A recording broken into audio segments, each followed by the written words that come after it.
Greetings from Tokyo, my dear friends. This is Daisuke, and I very much hope that this video finds you well and in very good spirits wherever you are in the world.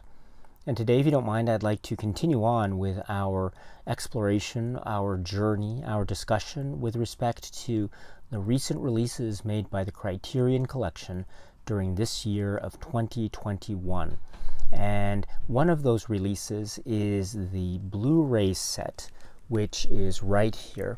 And this Blu-ray set is called World of Wong Kar Wai, and please pardon me for my poor pronunciation of the Cantonese language, but World of Wong Kar Wai. And among the Blu-ray discs that are included in this particular set is the first disc, disc number 1. And such first disc includes or presents or sets forth the film that was directed by Wong Kar Wai in 1988, and it is the film which is called, and once again I apologize for my poor pronunciation, but it is Wong Kar Wai, or in English, As Tears Go By.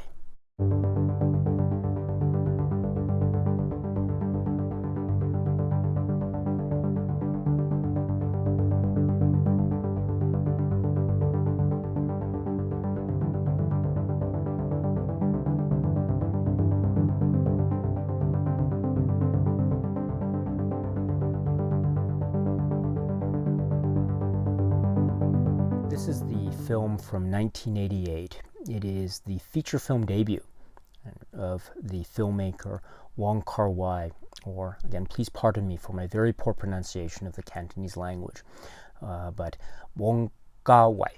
And the film is called Wong Kar Wai, or in English, As Tears Go By. And it stars Andy Lau Takwa as Wa, and Maggie Chung Manyuk as Nyor, and Jackie Chung Hok Yao as Fly, and Alex Mann as Tony. And the cinematographer is Andrew Lau Wai Kung. And so, once again, this is the explosive, extraordinary feature film. And I think if we were to try to focus in on the plot or the story structure, we could focus on, say, the fundamental relationships that are exhibited or that are represented or shown vis-a-vis the character, the main character, the Andy Lau character of Wa. And so the first relationship dynamic is his relationship with the character of Fly, the Jackie Chung character, because we understand that they are, say, low mid-level, mid-tier gangsters in this particular crime organization in Hong Kong. And the Andy Lau character has essentially a role of dealing with troubleshooting issues, collecting on overdue debts, and handling other matters or missions that are assigned to him essentially by his boss.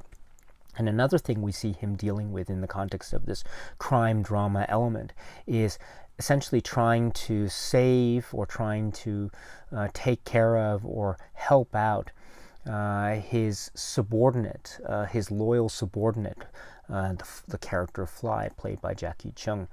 And this character is somewhat volatile, is somewhat maybe overeager, or gets himself in some situations of trouble. Maybe he has debts that he is unable to pay. He gets into arguments and rivalries, very dangerous ones with other rival gangster members, etc. And usually, or almost always, it's up to the Andy Lau character to help him out and save the day. So there is a sense of loyalty that's being exhibited. Also, in terms of the plot story development, we see that these circumstances lead to various other rivalries or subplots that emerge. The Tony character and his rivalry, or his his issue with the Fly character that turns into a full-blown rivalry between him and the Andy Lau character, and how that is resolved, how this shows itself in scenes of sort of mano a mano type of machismo exhibition. Who will outdo the other? Who will outcool the other, as it were? And so this is all in the context of the crime drama story, and again framed or supported by or otherwise anchored by the fundamentally important relationship between Andy Lau character and the Jackie Chung character. So this is the crime drama element of the film. So that's one essential aspect I would suggest. The other essential aspect is the relationship between Andy Lau's character and the character of Maggie Chung Yor. And we understand that circumstances were such that she comes to the city and must stay with him. There is a type of familial connection between them. There's also an issue in terms of her own health. But she also is someone that he gets to know, and he gets to know very well, and in fact it leads to some very emotional and very romantic aspects of the film, a love story, and that forms yet another theme or feeling or tone of the film that is oftentimes congruent or parallel with the crime gangster element, but also oftentimes it runs or it goes up against, or it is in conflict or collides with the gangster element. And so then the fundamental area of tension, as expressed or within the very soul, if you will, of the Andy Lau character, is when there are these moments of conflict between these two parts of his life, as we see it played out in this film, which will win out in the end? Will he always express his loyalty to his gangster subordinate friend and comrade and brother in arms, the Fly character, even when there are moments of supreme danger and risk and peril?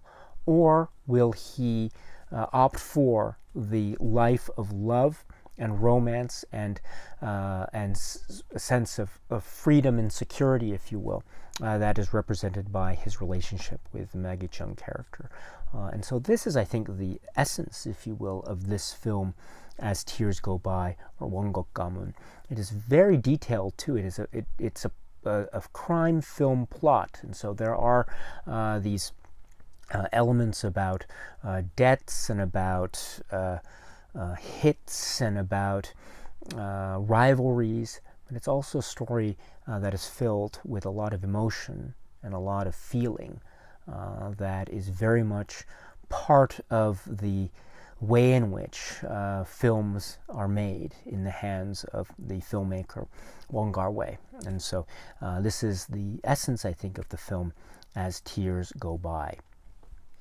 And I think if we took a step back and we thought about, or if I were to try to endeavor to make some comments about this film, say in the context of the filmography of Wong Kar Wai or Wong Kar Wai, I think I could try to focus in on the fact that this film seems to me to be a very multi-leveled film. I mean, many films are like that, but this is another great example of that for reasons that are, well, one of these levels, I think, is what I was trying to describe it just now, which is like a gangster film, a crime drama.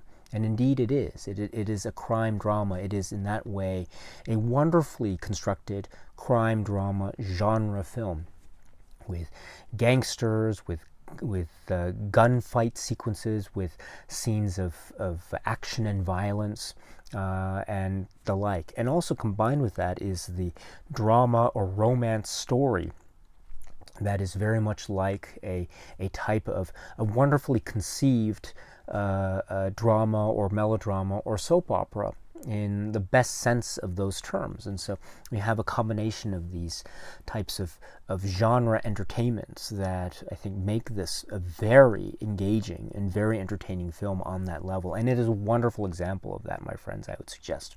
So that's one way in which this film can be viewed. I think another way, or another level in which this film operates, is also in the way in which this film, I would suggest, fits in to the filmography world of Wong Kar Wai. Or in other words, another way to say that is, it seems to me that this film very strongly and very boldly expresses or encapsulates or otherwise contains within it various, say, characteristics or traits of what one might call the cinematic style of Wong Kar Wai. So, for example, this film has a really beautiful and quite effective visual style that is commanded by, for example, the way that the camera moves within the space, moves through rooms, and it moves from character to character, the way that light and shadow are interacting with each other, and the way that colors, the neon lights, for example, set against the backdrop of the nighttime shadows of say, the city life of Hong Kong. This becomes a very strong characteristic. And within this environment, we see, say, the gangster film story elements progress. So the visual style becomes very much linked with, say, the plot, which then in turn becomes linked with the character expressions, and I'll also get to that momentarily. Also, the way in which he uses, or the filmmakers use, say, sounds and music. This is also very important. The musical choices, the song choices become key. And in fact, there's one very famous scene in this film. It's probably the most famous scene in this film, and is one of the most iconic and romantic scenes in the filmography of Wong Kar Wai. And I'm talking about the very famous scene that involves a song which is a Cantonese language cover of the song Take My Breath Away, Sandy Lam.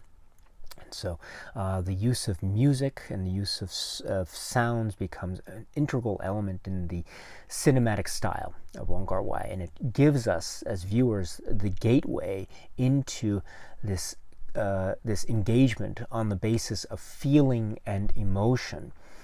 A lot has been said about how Wong Kar Wai's films are felt, and they give us, the viewers, a sense of a type of conduit into expressions of emotion. And oftentimes, or maybe all the time, it's almost very difficult perhaps to express in words, but we can feel something very magical when we watch a Wong Kar Wai film. And I think As Tears Go By shows that, or exhibits that very well in these choice moments, or these very key moments are great examples of this. And so that way, this is very much part of the filmography. And another way, too, and it's related to this, is the character levels and emotions. I was talking about how the visual style gives us, the viewers, a sense of feeling something or relating to the world of the film, and maybe connecting with our memories and our feelings of love and passion and longing and emotion. And I think also this is very much at play when we have the world of the characters that we see, for example, in As Tears Go By. So, for example, the characters are seen oftentimes to be maybe feeling somehow lost or out of place, or maybe feeling a sense of longing or wanting something that is not there. And what are the emotional and indeed plot or narrative related ramifications or consequences of such feelings of longing or displacement or alienation? And I think that is felt very vividly in the story or character arc, of the Jackie Chung character. In terms of a Fly and his volatile nature, it can be suggested that that is due perhaps to the fact that he maybe feels like he is maybe out of his depth, but he is still trying his best to compensate or maybe overcompensate. And he's trying to maintain a sense of cool while perhaps hiding his real sense of panic in the various situations that his character finds himself in, and how he deals with that, and what the ultimate choices he makes as a result of that, I think is a great way that his character arc is an example of character alienation, or longing, or displacement, or emotional malaise, maybe another way to express it. And this is very much part of the landscape of Wong Kar Wai cinema. This is also true, I think, of the character, the Andy Lau character. There is a sense that maybe he might feel like he is longing for something else, something that is not there in the present. And perhaps that longing is expressed, or it is hinted at, or maybe more, not just hinted at, it is fully realized, or it is given expression by the emergence or appearance of Maggie Cheung's character. And that then forms, as I was indicating earlier, a sense of dramatic tension. What choice will the Andy Lau character make? Will he make the choice this way, or make another choice in the opposite direction? And so I think that idea, or the fact that the choice is there to begin with, is very much indicative of a sense of longing or displacement, or character's emotional malaise that is felt even by his character. So these are examples of where I think the characterizations and character arc dynamics, I think, are very much consistent with, or we will see that this type of trait will carry on in various formations and expressions and representations by other characters in other films in this set. So let us keep an eye out for that, or let us keep that in mind when we move on to other film discussions. But for now, let me suggest that this type of character treatment is right here in this film as Tears Go By, and it is very much integral to the plot development. And so plot development and character arcs are very key, and they're keyed together. So that is a wonderful example of engaging and entertaining cinema. And along those lines too, when we have this idea of alienation and longing, another thing that is very fascinating about how Wong Kar Wai expresses his characters and character arcs, he relies a lot, I would suggest, on notions of stories about human interaction, right? Love stories, or stories of longing, or relationships that are oftentimes filled with passion. They might also be filled with tension. There might be some rivalry. There might be some sense of misunderstanding or miscommunication. But there's always this ultimate fundamental core of the relationship, the human relationship. Now, what is so interesting about Wong Kar Wai's approach to this, or one of his approaches to this, let me say, is he has this way of showing us a world where characters are, of course, interacting with each other, and they often have feelings for each other, and maybe those feelings are very passionate and romantic ones, shall we say. There is this way, this magical way that Wong Kar Wai suggests to us that sometimes, or oftentimes, a character might be able to feel or express something of his or her feelings for another human being. And he or she might be able to express or feel those feelings or emotions so strongly, and perhaps in a paradoxical way, he or she might be able to feel those so strongly even though the person that is the object of his or her affections is not in the same space. Okay, let me explain. You know, there's this feeling, I don't know if you had this, but I certainly have, which is if I am, if I have, feelings of attraction for whatever reason, for someone, sometimes I might feel very shy whenever maybe I am in the same space with that person. I'm next to that person, or maybe that person is standing next to me. I might feel like I feel something, but I might not be able to express it in words because I'm shy, or I'm unsure of myself, I'm nervous or something.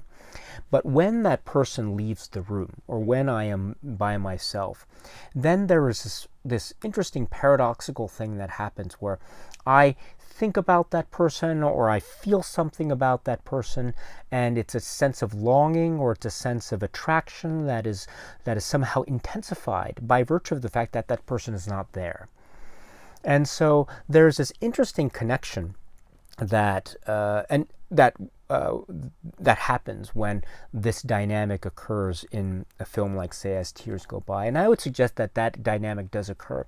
There are moments where characters that are involved in, say, a type of romantic relationship are together in the same space for a lot of the time. And in fact, sometimes when they are together, it is very much a sense of romantic fireworks on display, cinematically speaking, of course. But also, there are moments when they are apart. And when they are apart, those are the moments perhaps where they feel a sense of high, intense emotion, longing, or perhaps yearning for something that they want that is not otherwise in their present moment. And that is so, I think, fundamentally important to the world of the cinema of Wong Kar Wai, because it suggests a number of things. First of all, it suggests that the idea of this type of intense emotional expression when the person that is the subject of such of affection is not there.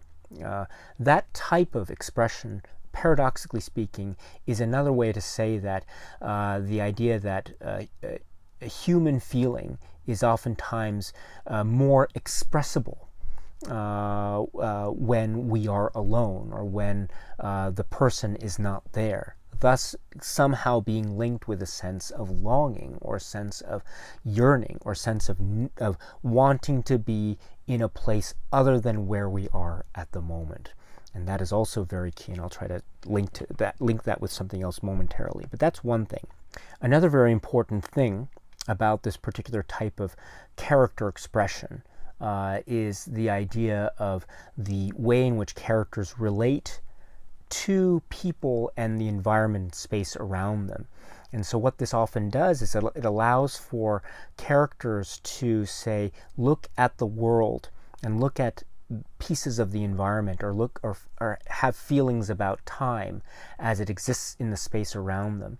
And maybe the object of their affections is not there, but instead they are encountering the world. And it's a way in which I think characters are allowed to perceive the world around them, the external forces around them, and how that relates to them internally. And this too leads to, I think, a suggestion or an ability for characters or character arcs or subplots or stories to deal with notions of details of environment, notions of memory, and notions of time and temporal space, because it is always about characters that are yearning for things that are maybe beyond them at the moment, or another way to say that is a character is wanting something that he or she does not currently have in the particular moment, in the now that they are experiencing. And thus, what they are yearning for is somehow representative of something that is ephemeral, that once was but is no longer in the present moment. And therefore, that displacement, or the way that characters view specific objects that remind them of things of the past, for example, I think gives those objects further meaning or significance. And they can be objects in the environment, they can be little, say, bits of dialogue, they can be fragments or rumors, or little maybe conceits that are applied in, say, a chance encounter, or a little image, or a feeling, or fragment, or rumor, or song, or something. And so that means that those things, those externalities, become totally infused with the type of emotion that we invest in it, that comes from within, that comes from the internal. In other words, the internal and the external, and the way that the boundaries are broken, and the way that the connections between the internal forces, the emotional, and the external forces, the memories, the other people, the environment, the world, time, how these connections are forged. And this becomes a very subjective and very intense human endeavor. And I think this is captured so vividly in the cinema of Wong Kar Wai, and very much so also in, for example, As Tears Go By. We have moments where time seems to stand still, You have moments of sudden, say, violence or plot development that suddenly emerge or turn into these moments of almost existential concepts or existential dealings with the concept of time itself. Time seems to be felt very, very much so in some scenes, but then suddenly through some kind of electrifying or kinetic editing, moments of the past are suddenly relived in the now for one brief moment or one brief ephemeral second that then becomes nothing in the context of the universe. And so that is very much part of the context or the story with regard to this film As Tears Go By. And so I think in that way, this film is very consistent with the filmography of Wong Kar Wai. And also in that way too, the way that there are connections forged between the internal forces and the external forces, and how that is sometimes or oftentimes placed against the context of alienation or longing or type of displacement. This is also leading into, I would say, macro level discussions, or potentially anyway, macro level discussions about existence, about one's own place in the world, about one's own feelings of existence, and also about one's own place in this particular environment or setting. And that, I think, has implications also, potentially anyway, in terms of geopolitical thematic concerns that we might see played out very strongly in other films of Wong Kar Wai later, especially in the context of, say, the Hong Kong vis-a-vis its relationship with mainland China. And so I think that becomes a very strong metaphorical link, and it ultimately comes back to the exploration of the emotional landscape on a very intimate level. So macro level and micro level also have connections forged between them.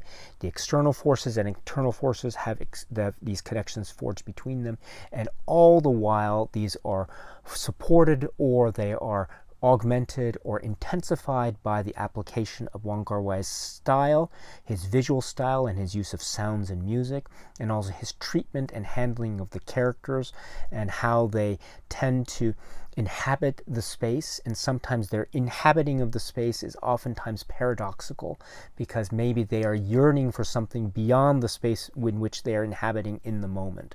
So they are yearning for something that is not there, or they are seeking something that they don't have. And that has broad and very dramatic implications, both in terms of emotion, expressions of emotion, and also feelings or perceptions of space and time. And it all boils down oftentimes and so poetically and so beautifully in a single moment captured in a film. Such as Tears Go By. And I would suggest that there are so many of those moments in this film. I referred to it earlier, but the iconic moment of the use of the cover song "Take My Breath Away," I think, is perhaps the iconic example of this type of encapsulation of a single moment that is also expressive of such a sense of universality. In those ways that I was trying to suggest. So in those ways, I truly believe that this film, As Tears Go By, is a genre crime drama. It is also very much, very, very much indeed, a strong film within the framework of the filmography of Wong Kar Wai. Because it does exhibit those traits and characteristics that I believe are very fundamental to his films, in this film and also the films going forward. So in that way, my friends, this is a bold and dramatic and such a great entertainment. This is the film from 1988, Wong Kar Wai, or As Tears Go By. So with that discussion of the film, I think we can now go to the Criterion presentation and the supplements itself. Let me first talk about the supplements. And in this particular disc 1, or the first disc, I should say, we have, accompanying the film itself, we have a section of the supplements called Alternate Endings. And this is essentially two endings that are alternate endings. So we have the film's ending, and then we have these other endings, and they're described as being taken from previous home video releases.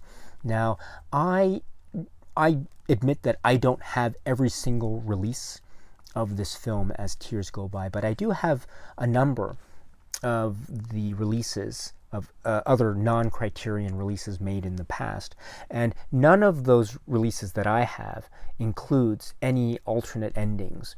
And so to have these alternate endings here included for the Criterion disc, I think is very valuable. We see, I don't want to get into too many details, but maybe there's one that's described as quote-unquote happy ending, and there's another that's described as extended ending. And to see the tenor of those different endings, I think is it's very valuable from a comparative analysis perspective. In particular, the happy ending version seems to have this sense of a continuation of a type of a really lovely poetic type of pop song aesthetic, let me put it that way, that I think serves really well in terms of an edited style that could serve to end a film like As Tears Go By. So it's interesting in that regard, and many others. And then the extended ending is just that type of ending which is consistent with the ending that we see in the film, with some scene extensions that serve, I think, interesting details or provide certain details. And so I think in those ways, it's good to have these endings included. And then the second supplement we have is the trailer for the film. And so that's it as far as the supplements for this particular film on this particular disc is concerned. Now, we will see other supplements on other discs that relate primarily to other films, but there will be some discussion, to a certain degree anyway, of this film As Tears Go By. But for purposes of this disc, those are the only supplements. So maybe it might seem a little bit lacking in terms of the supplements category. And if you feel that way, I can completely understand. But that's in any way the supplement section for this first disc of the set. Now, I'd like to take this opportunity to talk a little bit about the presentation and the issue of the restorations or the versions that we see presented in this Criterion set. So as we know, the Criterion set is purported to be based on 4K restorations of these films. And this has brought about a great deal of discussion and debate as to whether or not these restorations in that regard are restorations that people like or don't like. And the reason being, for a lot of them, they involve very specific and in some cases quite dramatic changes that make the films in certain regards, in certain aspects, feel different or somehow seem different to when compared to how one might have seen the films in past versions, in say theatrical releases or earlier non-Criterion home media releases, etc. And so there is some marked change and some quite noticeable difference when we're dealing with the restoration versions that are included in this set versus how we might have seen these films in past versions. Now, depending on the films that we have in this set, I think those changes are quite significant, and they are different. I wouldn't suggest that all the films have the same degree of change. It really depends on what film you're talking about. And so my comments on the presentation issue will differ. They will definitely differ depending on what film we're talking about. I should also say, too, that I did not read any review. I did not read anything specific about the restorations before I saw the set. I heard a little, of course I heard about it, but I didn't want to read anything specific until after I had experienced these versions on my own first, from my own subjective viewpoint. Then after I watched the films, in some cases quite a number of times, the restoration versions I mean, I then went back and I tried to get as many publicly available reviews and other assessments of this particular aspect of this release as much as possible. And so I was trying very hard to recall and to remember my experiences with the films of Wong Kar Wai, of earlier versions, and in some cases trying to recall how I felt when I saw them in the theater. And so based on those recollections, and also based on other earlier releases that I actually have as well, trying to compare and do some kind of comparative analysis on my own terms. So the result is I have my own thoughts and comments about each of these films in that regard, and they differ depending on the film. And so I will try my best to express that in my way when we talk about each of the films.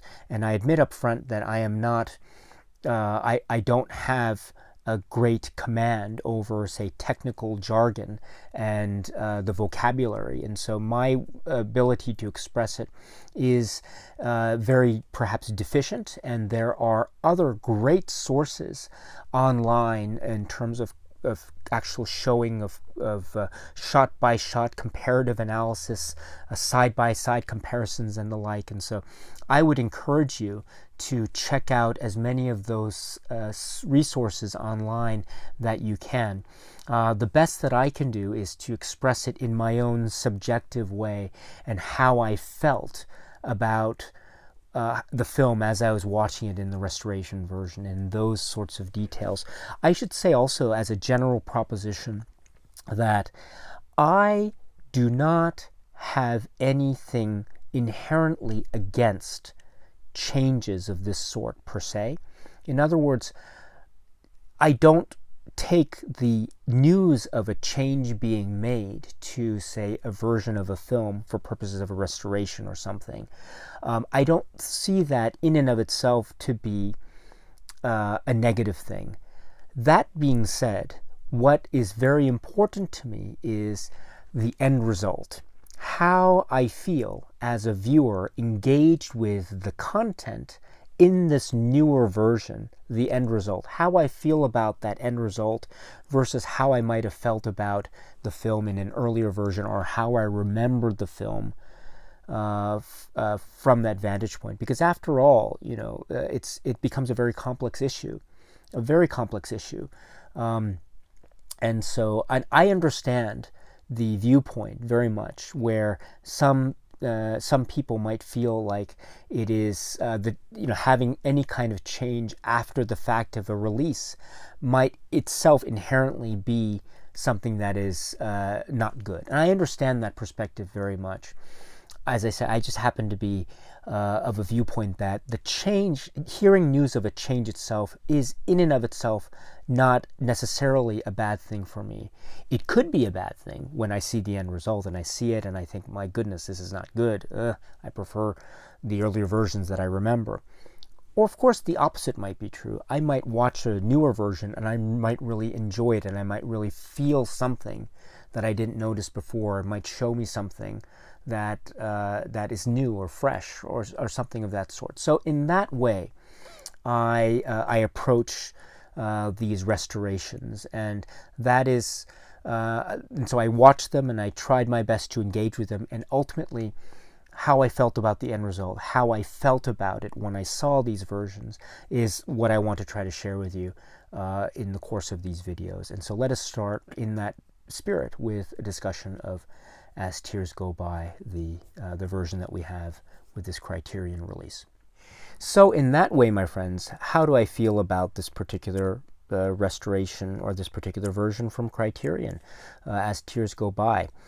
I must say that I was very much still engaged with this film. I was entertained by this film when I saw this particular version. But I will say that I did notice some differences from the, say, versions that I am used to. I don't have all the releases that have ever been made for this film, but I do have a number of past non-Criterion releases on disc, and those are the versions that I'm used to. And I must say that for some, not all, but for example, some of the nighttime scenes, some of the nighttime interior scenes, for example, not for all of them, but for some select scenes, there is a slight but still noticeable sense of dimness. There's a slight dimmer quality to this particular version than the versions that I have or am used to. Now, it is noticeable, but it's not so dramatic for me to the extent that it distracts me from being otherwise entertained and engaged by this film. And so in that regard, my friends, I think that's an example of how I feel about this particular version. It still engages me and it still makes me entertained, even though I do notice some differences. It's not throughout. It doesn't occur everywhere. And in fact, there are other places where I think the enhancement through the restoration process really is effective. And so I think it feels like there are some areas that really work. There are other areas that I do feel there is a noticeable difference, but it doesn't bring me to the point where I am overly distracted. So I do think in that way I enjoyed myself when I watched this particular version from Criterion. Now, if I had to say which version I preferred, do I prefer this particular version versus earlier versions that I'm used to? That's a tough call because, as I say, I'm more used to those earlier versions, and I'm just beginning to get my sense of this particular Criterion release. So I need to spend more time with this, to be perfectly honest. I'm still processing this in my mind. So it's a tough call for me.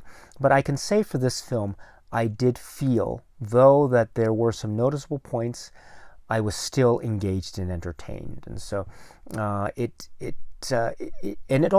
did feel, I didn't feel a sense of any kind of noticeable sense of inconsistency. Let me put it that way. Those differences still felt, in a certain regard, at least emotionally, more psychologically perhaps, they still felt consistent with the overall building of the world that we see in this particular story. And so in that regard, I think that for me, from a sort of intuitive level, it didn't distract me, and so I was very, very much still engaged. I think with that in mind, however, one of the weaknesses I see of the set, the Criterion set overall, is for the most part, there are no other release versions of the films. And I think, for example, with As Tears Go By, it would have been really helpful if, as part of the supplements, say, Criterion was able to include an earlier release version to give us, the viewer, the ability to have a comparative analysis and to make our own determination in that way as to what version we prefer, or how we feel about this particular release by Criterion. I think that would have been really helpful. We do see something like that with the next film in this set, which is called Days of Being Wild in English. And I will talk about that in the context of a discussion of that film. But I think it would have been great if we could have had a sense of choice here. Again, it would have made the set perhaps feel a little bit more definitive, at least in that department. But for what we have here, at least as far as this particular film goes, again, my own subjective personal experience is like this. It might be different for you, for different people, and I totally understand that, and I respect your viewpoint and your feeling and perspective on it, my friends. But my comments will differ depending on the films that we talk about. For example, just to give you a little bit of a sneak preview, there will be a lot to say about the film Fallen Angels. There is a lot to say about that, and so I will get to that when we talk about that film. But again, for As Tears Go By, I will continue to try to explore this through this version, and also keeping in mind the context of the other versions that I have available to me. But all in all, it still remains for me a very powerful and emotional and romantic example from the cinema of Wong Kar Wai, or Wong Kar Wai. This is the film As Tears Go By. Okay, my friends, so that's it for now. And so until we meet again, please be happy and healthy and well, and please keep on watching a lot of great movies. Thank you so much for your time, as always, my dear friends. I very much appreciate it. Stay strong, stay safe, and cheers.